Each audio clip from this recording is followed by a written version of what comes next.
कर्म फल। मरने के बाद स्वर्ग के द्वार पर 4 व्यक्ति खड़े थे।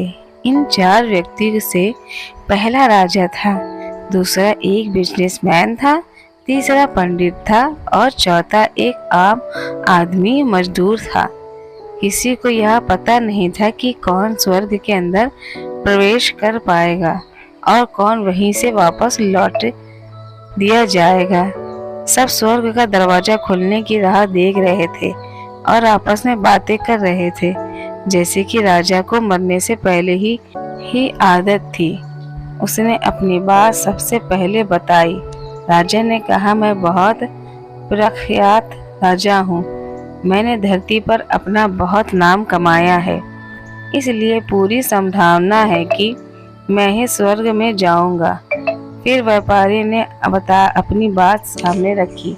वह बोला, मैं धरती पर खूब धन कमाया और उस धन से मैंने सैकड़ों लोगों की मदद की, इसलिए मैं ही स्वर्ग का हकदार हूँ।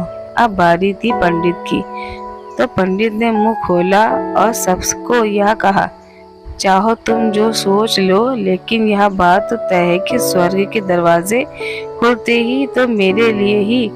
सब जानते हैं कि पंडित दिन रात भगवान को याद करते हैं, इसलिए स्वाभाविक है कि स्वर्ग में पंडित का स्वागत किया जाएगा।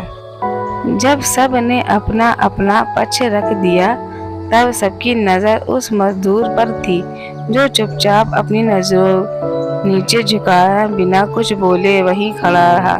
स्वर्ग का दरवाजा खुला और वहां पर एक देवदूत आकर खड़ा हो गया। देवदूत के हाथों में एक पुस्तक थी जिसमें इन सभी के कर्मों के बारे में लिखा हुआ था। देवदूत ने सबसे पहले राजा को अपने पास बुलाया और उसको पूछा, तुम बताओ, तुमने अपने जीवन में क्या क्या किया? अच्छे कर्म किए हैं, मैं उन्हें इस पुस्तक में देखकर फैसला करूंगा कि तुमने अंदर आने देना है या नहीं। राजा ने कहा, मेरा राज्य जितना बड़ा था उतना ही समुद्र था। मेरी राज्य के सभी लोग खुशहाल थे, सभी बड़े आनंद से रहते थे। मैंने उन्हें कभी भी किसी चीज की कमी नहीं होने दी। यही मेरे अच्छे कर्म हैं। देवदूत ने अपने पुस्तक में देखा और देखने के बाद राजा से कहा, तुम सच बोलते हो। तुमने अपने राज्य की प्रजा को बहुत सुखी रखा था, लेकिन तुमने अपने राज्य की सीमा बढ़ाने के लिए जितने युद्ध किए थे, उन युद्ध की वजह से तुमने हजारों सैनिक ने अपनी जान गंवा दी थी। उन हजारों सैनिकों के परिवार के दुख का कारण तुम बने थे, इसलिए तुम स्वर्ग नहीं आ सकते। अब बारी थी व्यापारी की। व्यापारी ने जब देवदूत से पूछा कि तुम्हारे अच्छे कर्म क्या है, तब व्यापारी ने उससे कहा, मैंने सैकड़ों लोगों का खाना खिलाया है, कई आश्रमों में दान दिया, कई निराश्रित लोगों के लिए घर बनाकर दिया।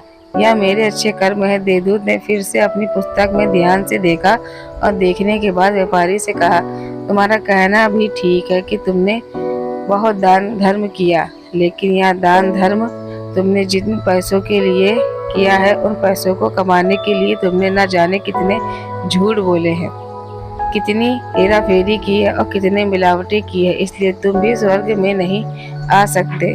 जब पंडित से यही सवाल किया गया तो पंडित ने बड़े ही आत्मविश्वास के साथ कहा, मैंने अनगिनत लोगों का ज्ञान दिया है, हजारों यज्ञ और पूजाएं की और दिन रात भगवान का जाप किया है, इससे अच्छे कर्म क्या ही हो सकते हैं।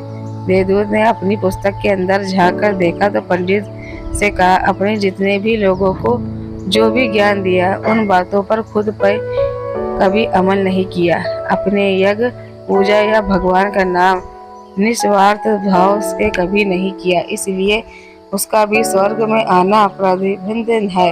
दूर यह सब देखकर हैरान था। वह अब तक जिन्हें महान समझता आ रहा था, उनकी व्याख्या स्वर्ग के दरवाजे पर आकर बदल गई थी। धरती पर जिन कर्मों को अच्छा समझा जाता है, उनका यहाँ पर कोई मोल नहीं था।